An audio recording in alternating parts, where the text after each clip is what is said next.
really wanna know, then come on, let's go. Take a stroll down those...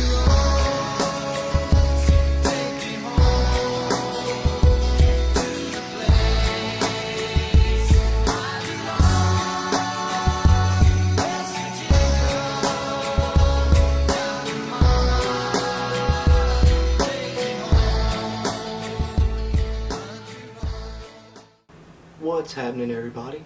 Welcome into another edition of the Country Roads Webcast, brought to you by Trio 4 Productions, here today to preview the West Virginia Mountaineers' 5th game of the 2018 football season and their 3rd game in Big 12 conference play as they get set to take on the Kansas Jayhawks. Got a great show coming for you today. We're going to preview and talk about this Kansas team a little bit, and then later on I'll be joined by Ryne McNeely of the HawkJock podcast and blog, and we'll get a little bit more into detail about this Kansas team and learn a bit more about them, as well as get a more in-depth preview of this game. So stay tuned for that. It's going to be a great interview and a lot of great content coming up in the show. As I mentioned, the 9th-ranked West Virginia Mountaineers will take on the Kansas Jayhawks Saturday in Morgantown, and it is the homecoming game for the West Virginia Mountaineers, as well as a gold rush. So hopefully the crowd will be there in full force and pack the stadium out in gold, and it'll be a loud crowd and get the Mountaineers motivated and hyped up, and hopefully they can stay undefeated on the season after this one, as they come into this game at 4-0 and 2-0 in Big 12 play, while Kansas comes into this game at 2-3 and 0-2 in Big 12 play. They have wins over Central Michigan and Rutgers, and losses to Nichols in the season opener and Baylor in Big 12 play, and then most recently lost to Oklahoma State last week.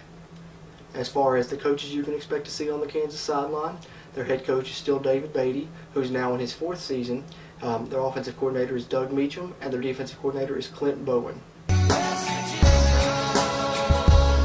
As far as the personnel you can expect to see for this Kansas team, on offense they have rotated through 3 different quarterbacks thus far this season. They started the season with Peyton Bender, then went to Miles Kendrick a bit, and most recently they have used Carter Stanley, and Carter Stanley has been named the starter for this game against West Virginia as well. They've used all their quarterbacks in more of game manager type roles, and they've protected the ball well, as none of the 3 have thrown any interceptions yet on this season.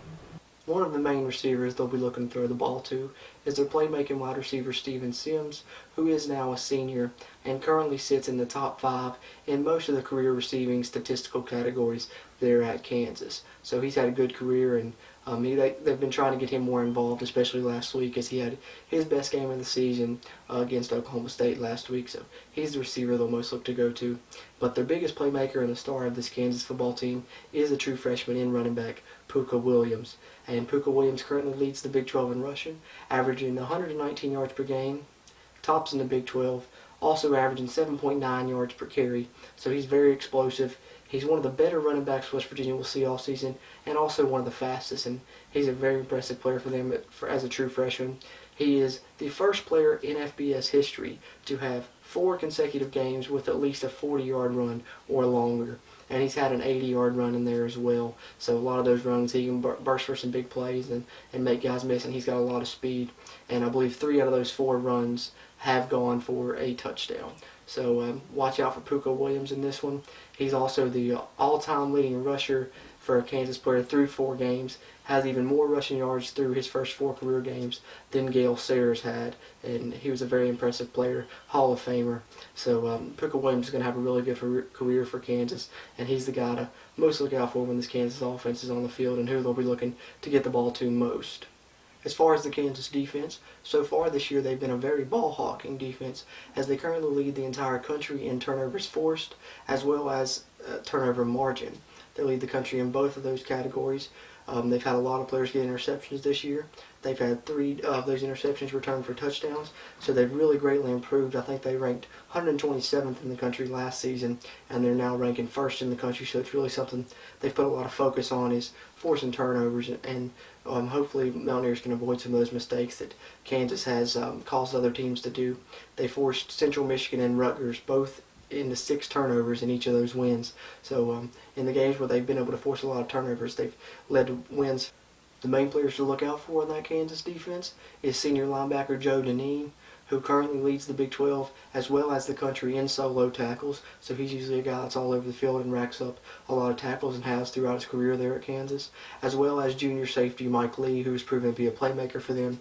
He has mentioned they have ran 3 of those interceptions back for touchdown, and he's done one of those himself. So he's a playmaking safety to look out for, and both those guys are guys on that Kansas defense who can make plays. So those are the players to look out for on that Kansas defense.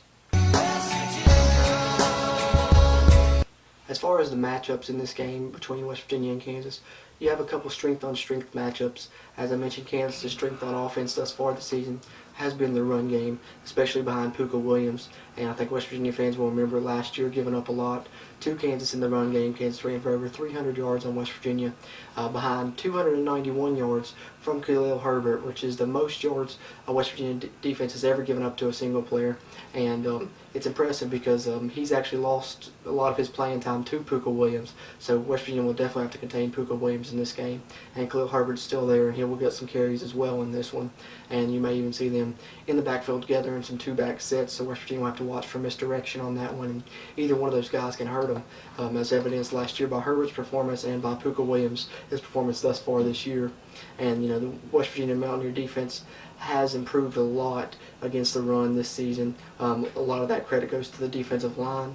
That's where it hurt them last season and why they got gashed a lot, as evidenced in that Kansas game, which was kind of the tip of the iceberg as we've seen going through last season. But this West Virginia defensive line is a lot different than that one from last season, and I think they'll be hungry to get in here and try and stop this Kansas run game after watching the tape of last season and what Herbert did to them, and as well as the whole Kansas run game as a whole. And I think the defensive line for West Virginia, this West Virginia defense is still top 5 in the country in tackles for loss and leads the Big 12 in tackles for loss. So you've got a good matchup there between this penetrating West Virginia defense, who's been great against the run so far this year, against Kansas, who likes to focus on the run and has been one of the better rush offenses in the Big 12 up to this point, with the Big 12 leading rusher in Puka Williams. So you've got a good matchup, strength on strength there, with the West Virginia defense versus that Kansas rushing offense. So that's something to watch out for. And then another matchup to watch out for is the Kansas defense versus the West Virginia offense. I mentioned the Kansas defense has been very ball hawking and generated a lot of turnovers, so we'll have to see how the Mountaineers pass and attack, Will Greer and these receivers can stack up against that and hopefully avoid the mistakes that Kansas has forced some teams into thus far this year. And if they can avoid those mistakes, I think that opportunities will be there against this Kansas defense through the air. But I also think it's a game where West Virginia will have the run available to them. I expect Kansas's game plan in this one to be to protect against the pass and play a lot of guys back in coverage, much like Youngstown State did to the Mountaineers earlier this year. And we saw in that game the West Virginia Mountaineers have their best rushing day of the season and have the best day for the run game thus far this season. And I think that this is a game where the Mountaineers will have to get the run game going, especially early, as Kansas, I think, will play with a light box, drop a lot of guys into coverage, and it'll be a favorable box for West Virginia to run into. So I think especially early you'll see these West Virginia running backs hopefully get going, and then that may set up some things in the play action game and in the pass game later on. But I think early in this one the run's what's going to be available to West Virginia, and this may be one of the better rushing performances we'll see so far this season from West Virginia, and they will need it to be, I think, as Kansas probably will protect against the pass, and so we'll have to see the Mountaineers get the run game going, especially early on in this game. So that's just a brief summary of this Kansas personnel and what they have on offense and defense and some of the matchups, and then what I think both teams' game plans will kind of be going into this one. And we'll get a little bit more detail about this Kansas team and get a little bit more in depth onto the preview of this game as well, as we're getting set to be joined by Ryne McNeely of the HawkJock podcast and blog covering Kansas athletics. So stay tuned for that. Great interview coming up here on the Country Roads Webcast.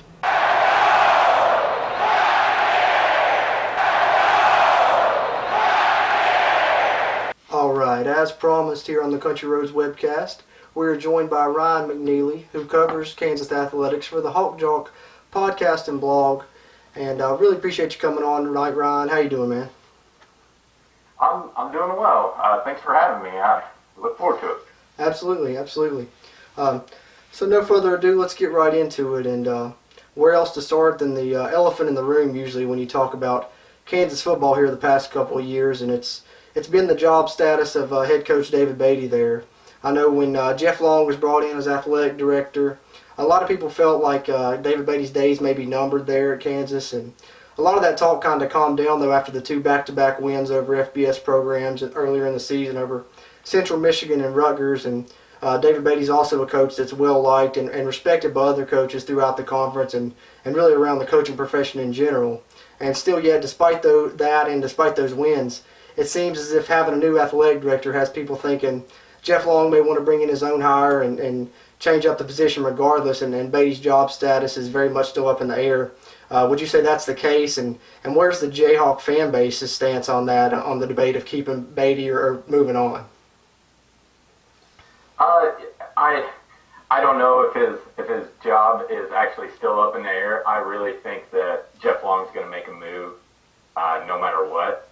I really think, and a few of us around here, we think that there's probably a good chance that he will make that move now, or not now, but like probably Sunday or Monday.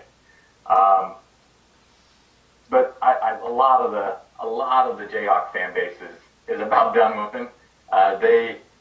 We're tired of losing. I mean, we've lost for so many years. There just hasn't been an improvement on the field with the coaching. Our talent is definitely better this year, which, I mean, credit Beatty for bringing in some better talent, but his constant mistakes and he's not prepared on the field every week, week in and week out. I think that no matter what, that Jeff Long is going to make a move here shortly. Absolutely. I could definitely see that, and I think that from the outside looking in, that's what a lot of people have thought for a while. I think after that loss to Nichols, some people thought that he may pull the trigger before, the next game, but I guess, he wasn't ready to do so yet, and I've just kind of been wondering if it's a thing that he's going to wait till maybe after the season or something, if he's going to do it at all, and maybe he's not a guy that likes to make the change mid-season. But I know that Beatty's always been known as an offensive guy, and that was kind of the appeal of bringing him in, and then he brought in another great offensive mind to be the offensive coordinator a couple years back in Doug Meacham. And, to talk about that offense now and more specifically right now the quarterback position, it seems so far throughout this season it has been a bit of a revolving door there for the Jayhawks. You've seen Peyton Bender, Miles Kendrick, and most recently Carter Stanley, and they've all seen significant snaps, and I know Carter Stanley had arguably the best game out of any of them last week so far this season, throwing for nearly 250 yards, 3 touchdowns, no interceptions, 75% completion rate, and that led to him being the starter again for this upcoming game against West Virginia Saturday. So that being said, do you feel that the job is kind of basically his to lose now, and barring injury, he may remain the starter? Well, it's the deal with Carter Stanley is kind of weird. Beatty doesn't, for some reason, he doesn't want him to be the starter. You can tell by how he talks about him. He should be the starter, in my opinion. I wanted him to be the starter all year, and a few of us did. We also kind of wanted Miles Kendrick as well, but Carter Stanley was really my first pick. And you would think that it would be his to lose, but with the way Beatty has talked about him, and he's so reluctant to start him. He was our third string quarterback, even though Beatty won't say that, and he wouldn't say that at the beginning of the year. But you would think it would be his job to lose now, but with how Beatty is, I don't know. It's hard to tell. Since Beatty's been here, he hasn't been good at naming starting quarterbacks. We've constantly had a revolving door with all of our quarterbacks since he's been here. So I want to say yes, but when it comes to Beatty, we don't know. Yeah, it's definitely hard to tell with him. I noticed that when they was asking him about Carter Stanley and if he was going to be the starter after that performance, and he said he'd have to look at the game tape and was just, like you said, reluctant to kind of even name him the starter even then after a good performance, and probably the best one by one of the quarterbacks so far. And it's almost been like a game of musical chairs lately. It seems like one guy comes in, has a good game, okay, you're the starter, but then next game we get behind, we're going to pull you and put somebody else, and it's hard for anybody to get in a rhythm when you do that, I feel like. I absolutely agree. I don't get it. I don't understand it. Not very many of us understand it. So I agree. He should be the starter. Beatty.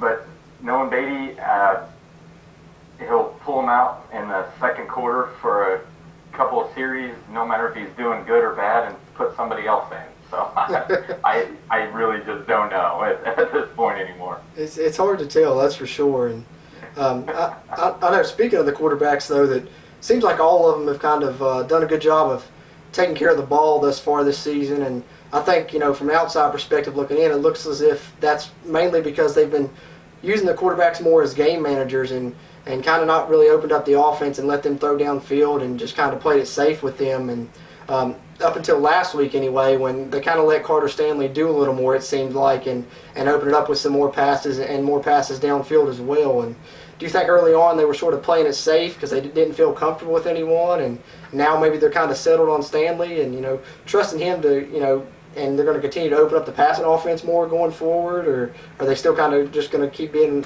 with the game manager kind of thing, or what do you think they're going to do with these quarterbacks? I really don't know. I think that Stanley he can kind of create on his own a little bit better than the other two guys. I think that might be why you saw such better quarterback play. I don't know if it was really the play calls and actually trying to manage the game. I do think that Beatty is trying to not lose more this year instead of actually to win. Just with a lot of play calls, that's kind of how he's been since he's been here, really. But I like I said, I think that Stanley can create more because we don't have the offensive line that can really hold up. Bender, he doesn't have a lot of time back there. He can't move real well. He probably has the best arm out of all of them, but he can't really move to create some space and to create bigger plays like Stanley can. And then Kendrick just doesn't quite have the arm, and plus it's his first year here, so he probably doesn't have the offense down as well as the other two guys. So I think it's probably maybe a little bit of combination of both, but I think a lot of it was more on Stanley and not actually the coaches. Absolutely, and it's always good to have that added dimension to be able to move around and escape the pocket and make something happen, which it seems like Carter Stanley has that more than the others, and can make that passing game work a little bit better. And one of the bigger threats in that passing game has been Kansas wide receiver Steven Sims, and he's a senior now, and I believe he ranks as a top 5 receiver in most of the career statistical receiving categories there for that position at Kansas. And he also had his best game to date last season. I think he had 10 or 11 catches, I believe it was. And do you attribute that to him having good chemistry with Carter Stanley, or is the Kansas offense just putting more of a focus on getting the ball into the hands of one of the more dynamic playmakers in Sims? I think it's more on Stanley. Stanley and Sims have been around each other for 4 years because Stanley was a red shirt his freshman year. So I think I would attribute that more to Stanley. He can probably find him a little bit better. Even though there was the one big pass last week that we had that was really good. I mean, Sims was wide open, and it was nice to see. But I definitely attribute that more to Carter Stanley having that chemistry with Steven Sims than the coaches. But like you did say, he does rank in the top 5, and probably. And I forgot to bring these stats up. I have them all wrote down or typed up in my computer somewhere. But I think he's even top 3 in a lot of the categories. And if he has a couple big games or bigger games like this last one, he definitely has a chance to be number 1 in a lot of receiving categories at Kansas, which would be nice. and that's why I'm really hoping that Stanley can stay with them and or stay out there so that he can find him. Yeah, definitely. It's always good to get the ball in the playmaker's hands like Sims is, and really can help out that offense. And continuing to talk about that offense, I know can't really talk about the Kansas offense this year without talking about that run game, and it's been seems to be like the main focus, especially early on this season, and it's had really great success. And I'm sure a lot of West Virginia fans remember that Kansas run game vividly, thanks to Khalil Herbert's career day last season, running for nearly 300 yards on the Mountaineer defenses. The most rushing yards that a Mountaineer defense had ever given up to one single player. And this year Herbert has kind of taken somewhat of a back seat as he's splitting time with the really extremely impressive true freshman at that position in Puka Williams, and rightfully so, as Puka currently leads the Big 12 in rushing yards per game. And looking at it statistically on the season, Kansas is 2-0 in games where Puka goes for over 100 yards rushing, and 0-3 in games where he's been held under the 100-yard rushing mark. And of course, that includes the first game of the season where I know he didn't get any snaps in that one against Nichols. But is it fair to say that this offense and this team kind of goes as Puka Williams goes? Probably a little. He's just such a dynamic playmaker. He's so fast. He's so quick. This team would not be what they are right now if it wasn't for Puka Williams. And I really think if he would have been able to play in that first game, we probably would have beat Nichols State. I agree. Or Nichols, rather, I guess is what they is. Yeah, I guess they dropped the state for whatever reason. I don't know. Yeah, I don't know why they dropped it either. We didn't find out until the week of, whenever we posted something, and it came up, and somebody commented on it and said that it was wrong. We had no idea. We went with what the schedule said. Right. But if he would have been there, I definitely think that he that we would have won that game. But the thing with Puka is he's pretty relentless.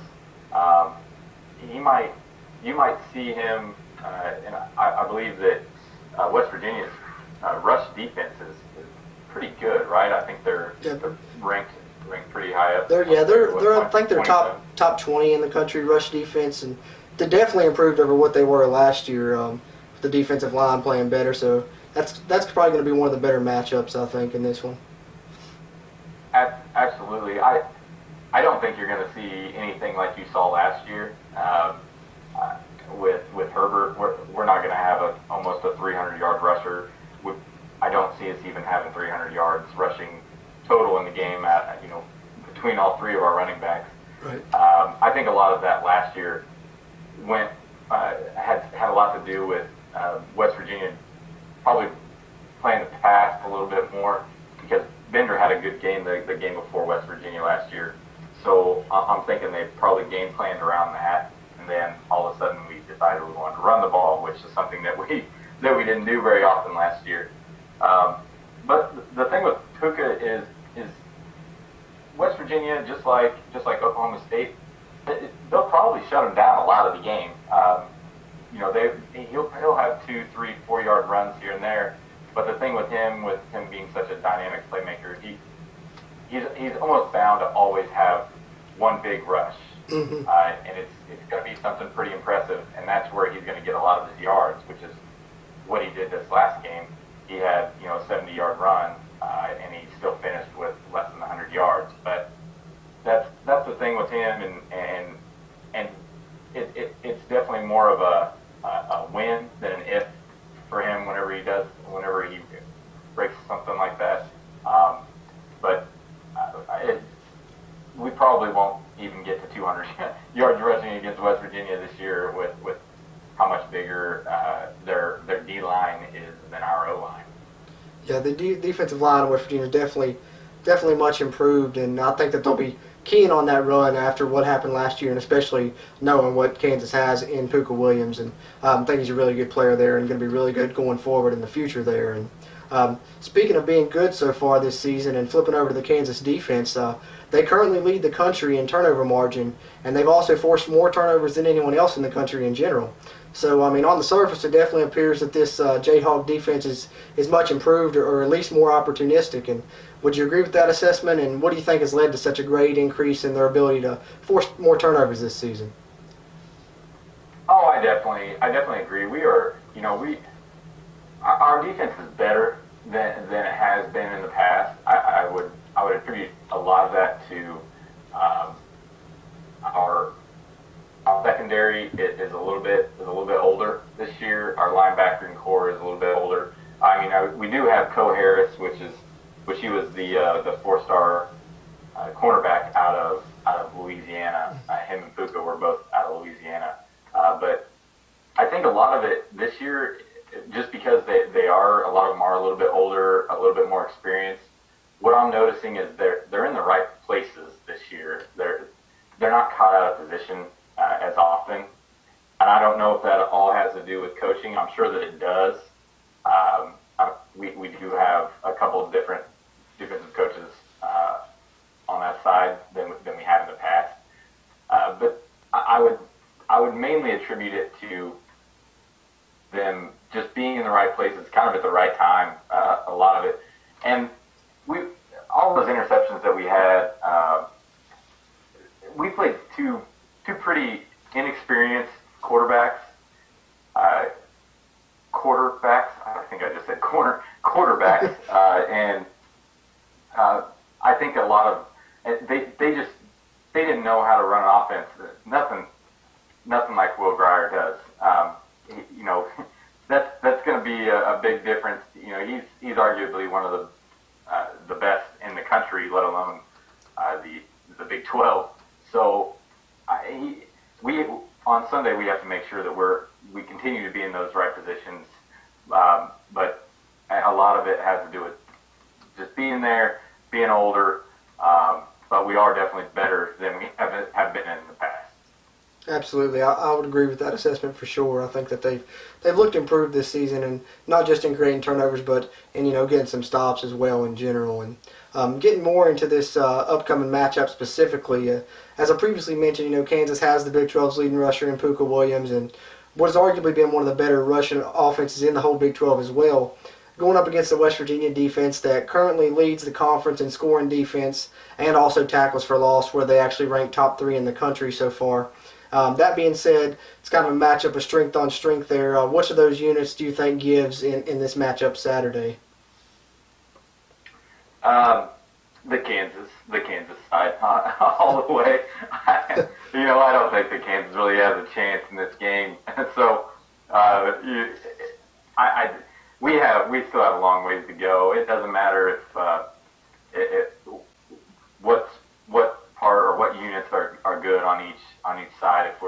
If we're even matched up pretty evenly on one side, I think that any part of Kansas is going to break before especially a West Virginia team. Yeah, I mean, I think I can agree with that, especially on the road in Morgantown. It's been quite a while. I think I've seen a stat. It was like since 2008 that Kansas has gotten a conference win on the road, actually. So that definitely plays into West Virginia's favor in this one. And talked a little bit about that Kansas defense and how they've generated turnovers, and they're facing the Big 12's top passer thus far in Will Grier, who's averaging 371 yards a game and arguably one of the top receiving corps as well. Do you see this Jayhawk defense, though, causing them some trouble and maybe being able to force them into some mistakes and force some turnovers in this one? I really think that with how our secondary has been this year, I do see us maybe getting a turnover, but I don't think that they're going to cause much trouble at all. West Virginia's offense is way too powerful. Your guys' receiving corps is pretty unmatched in the Big 12. Our best receiver might be your fourth or fifth guy, and that's Steven Sims. So, West Virginia is going to, I think, dominate our defense, no matter how good we've been. Just with the pure size of your receivers, and the quarterback play is pretty well unmatched in the entire Big 12 as well. So I definitely don't see it going well for the Kansas defense in this one.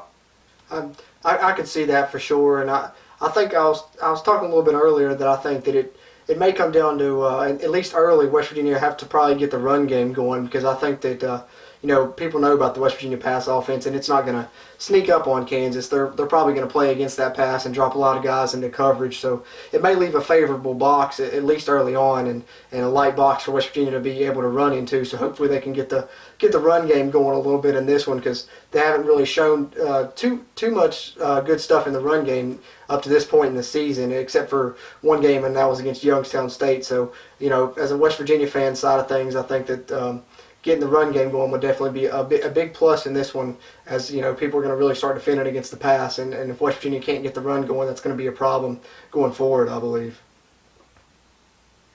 I could definitely see that. I honestly, truthfully, don't know how much good it's going to do. Anyways, I really think that the West Virginia's pass game can pretty well walk all over Kansas pass defense, no matter what happens. But that would definitely be surprising for Kansas if we came out and tried to play that all the passes, and then we leave an open box with only 3 or 4 people in it. It could really spell disaster very, very quickly, and the game could get out of hand very, very quickly, even before halftime, or even before the end of the first quarter, if Kansas isn't careful. Yeah, I think so too. It's kind of pick your poison. It's hard to defend against an offense with a lot of weapons. And having said that, to close things out, we kind of mentioned it a little bit earlier, a little bit of predictions wise, but we always like to give our thoughts and a prediction to close things out here on our preview shows. So, having said that, what are your thoughts as you look ahead to this game Saturday, and do you care to offer up a prediction as to how it may end up? Yeah, my prediction is not good in KU's favor, but some kind of keys to the game for Kansas. What I've discussed here in the last week or so, even on my podcast, they're going to have to get to the quarterback. Kansas is. They're going to have to get there. Maybe frustrate him, hit him a couple of times, and maybe cause. And they're going to have to cause turnovers if they even want to stay in this game at all. The chances of that happening aren't very high, but that's really what they're going to have to do. Carter Stanley's going to have to come out and play a better game than he played last week. Puka's going to have to play a better game than he did last week. Our O-line is going to have to make sure that they're locked up. But as for the score, I really think it'll probably be over by halftime. West Virginia's too powerful. I believe that my score prediction, I believe I said 48-10 on our podcast. So I'm going to stick with that, 48-10 West Virginia in this one.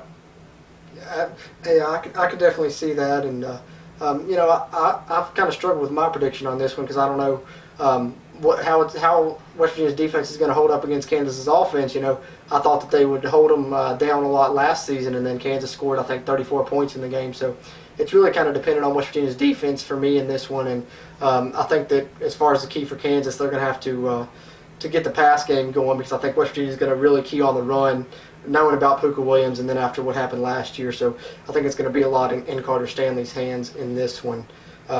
That being said, before I let you go here, man, thank you for coming on and giving such a great interview and a good segment here. But let our listeners know where they can find you guys to listen to, and your coverage on Kansas athletics, if you don't mind, and maybe where y'all are on social media and things like that before I let you go. Yeah, absolutely. Yeah, thanks for having me on. I enjoy doing all these podcasts. I definitely enjoy doing podcasts a lot more than I do the writing aspect of it. My partner in crime here, he does most of the writing for the website. Mm-hmm. But you can find us at HawkJock.com. We mainly cover all KU basketball and football. That we usually have 3 or 4 blogs, if not 5 or 6 blogs in some weeks, depending on what has happened each week. You can find me on basically all social media. You can find me on Twitter and Instagram. Both of those names are HawkJock_KU. And then on Facebook, you can find us at HawkJockKU. So we usually try to do some of these type of podcasts as well. Every week we're going to do them during basketball season as well. And we all know that West Virginia KU basketball rivalry. I guess you could probably almost call it a rivalry anymore. I think so. It's always a lot of fun. Yeah. For sure, always a great matchup. Those are always absolutely. And we'll definitely be talking about that. We'll probably have some blogs about that as well. So definitely check us out, especially if you just like to see what's going on with other teams throughout the country, and whenever we're playing West Virginia. And next year, if anybody listening comes up to Lawrence, Kansas for the football game, make sure to hit us up.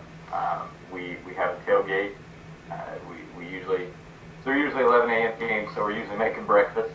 Absolutely. But, we make some breakfast and drink some beer and hang out right by the stadium. So definitely let us know if anybody comes up from Morgantown and come join us.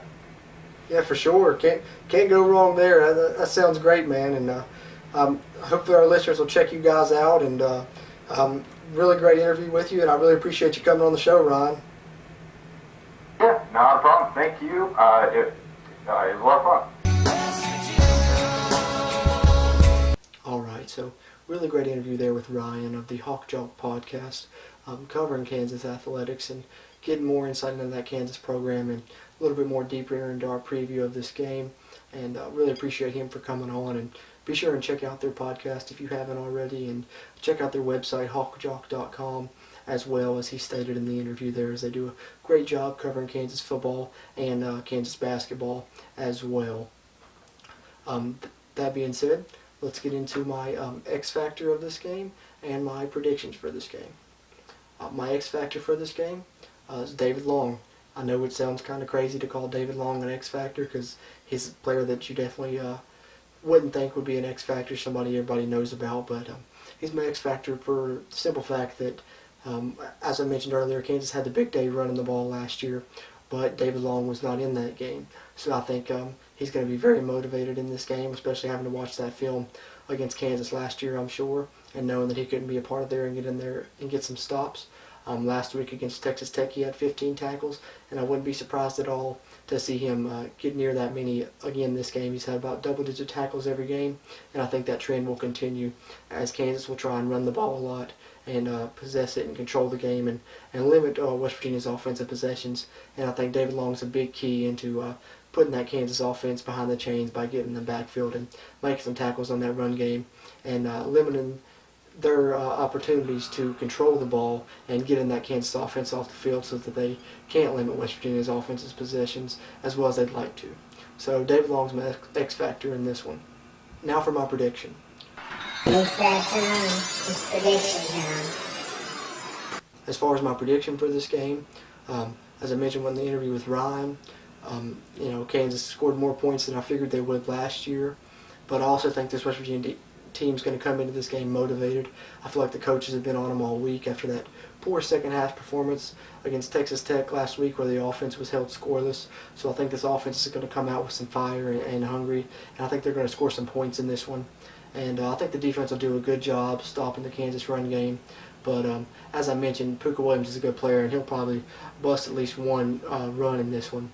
So as for my prediction in this game, I think the Mountaineers win this one 52-20. Alright, so that'll pretty much wrap up our Game 5 preview show here on the Country Roads Webcast. I really appreciate you guys for tuning in. Looking forward to a great game in Morgantown on Saturday.